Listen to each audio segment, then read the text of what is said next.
450 कोटी वर्षरू अधिक वर्ष पूर्वे डायनोसर विद्यमान होगा पूर्वर मध्य पृथ्वी विद्यमान होगा पूर्वर मध्य स्थान था स्पेस एवं महाकाश रे गोटे अंश गैस एवं धूलिकणा विशाल मेघ सहित मिश्रित तारागुड़िक एक विशाल संग्रह थिला जहां आज आम मिल्क वे गैलेक्सी बोली कही था। मिल्क वे गैलेक्सी अनेक गैस मध्य गोटे यह हूँ गैलेक्सी एनजीसी 4414 आमर एक मिल्क वे परी एक स्पिराल गैलेक्सी से ही विशाल गैलेक्सी एक छोट कोण जहाँ उपरे आमर सार प्रणाली परिणत हुए सेठारे एक बड़ गैस मेघ थिला जहाँ बिग बैंग परठार घूरी बुलूला। बहु पुराणा तारार किछि धूलियुक्त अवशिष्टांश मध्य रही जहाँ बहु पूर्वर विस्फोरण होता गैस एवं धूली परस्पर अतीत भासुले घूरी बुलूला एवं घूर्णन करुला किंतु समस्त अलगा थिले किंतु तापरे निकटस्थ तारा विस्फोरण है जहाँ को आम एक सुपरनोवा बोली कही था।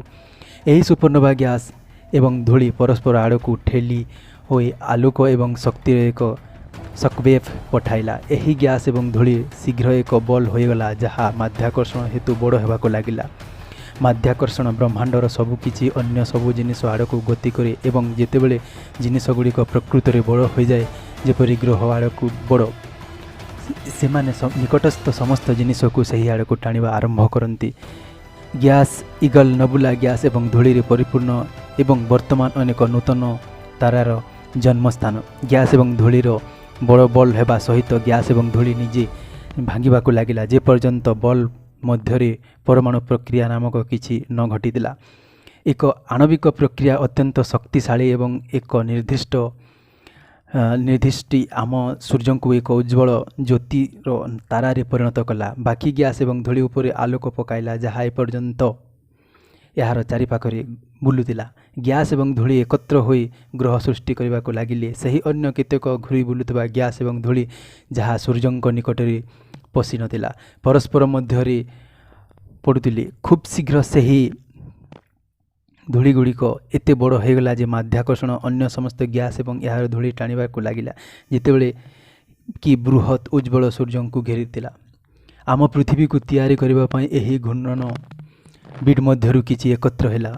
अन्य माने बुध शुक्र मंगल बृहस्पति शनि यूरिया एवं नेपच्यून तैयारी करबा पई एकत्रित हेले एवं सेमाने समस्त मध्य चंद्र यही समस्त शिशु ग्रह घूरी बुलुतिले एवं निकटस्थ समस्त विषय को टाणी नेउतिले सेमाने एकत्र होई स्पिन फुट सुपर टाइट बड़ विशाल हॉट बॉल हेबा को लागिले।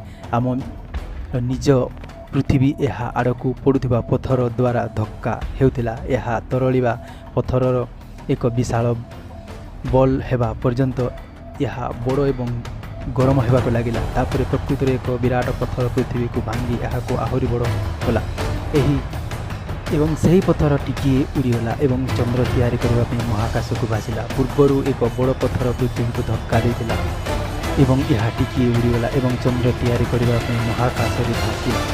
तेणु पृथ्वी सूर्य निकट में महाकाश में भाषुला किंतु आज आम रोता पृथ्वी यह संपूर्ण भिन्न देखा जाउतिला। सबु स्थान रे आग्नेयगिरी थिला सबु स्थान रे गरम लाभा एवं गैस थिला एक गरम ग्रहर कलाकार भावना किंतु धीरे धीरे अनेक वर्ष धरी पृथ्वी ठंडा होगा लगिला एवं बरफ गैस रे परिपूर्ण किछि पथर यहाँ को आघात करी संपूर्ण तैयारी करबा पई तरली गला।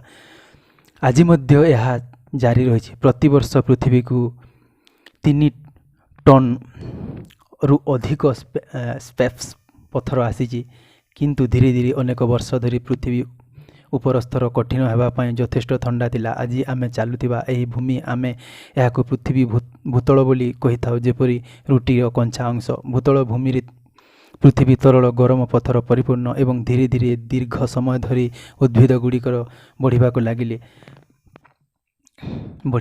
एवं पृथ्वी रे जीवन सृष्टि होगा को लागिला जहाँ निजे एक संपूर्ण कहानी। पृथ्वी प्रकृति प्राचीन एवं मनीष केवल यार एक क्षुद्र अंश पाई रही आसी।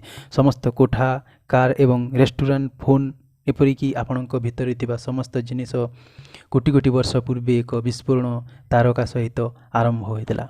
जदि आपण मैंने आपणଙ୍କ प्रिय चैनल आस जानिबा काहीकि केमिति को प्रथम थर पई देखुचंती तो डेरी न करिकि सब्सक्राइब करंतु काहीकि ना आमे एई भली मजेदार पोस्ट आ ज्ञान और साधारण ज्ञान विषय रे अधिक वीडियो सबु बेले आपणक पाखक पहुंचेबा पई चेष्टा करू। जदि आपण मैंने सब्सक्राइब करिवे तो आपणको सीधा नोटिफिकेशन जरिया रे आपणक मोबाइल रे जाई पहुंचीबो। हां आ लाइक आ शेयर करबा पई भूलंतु नाही काहीकि ना आपणको गोटे शेयर रे आउ जनकर मंगल हो। तो ए वीडियो देखिबा पई बहुत बहुत धन्यवाद। आपणको दिन मंगलमय हो। जय हिंद, जय भारत।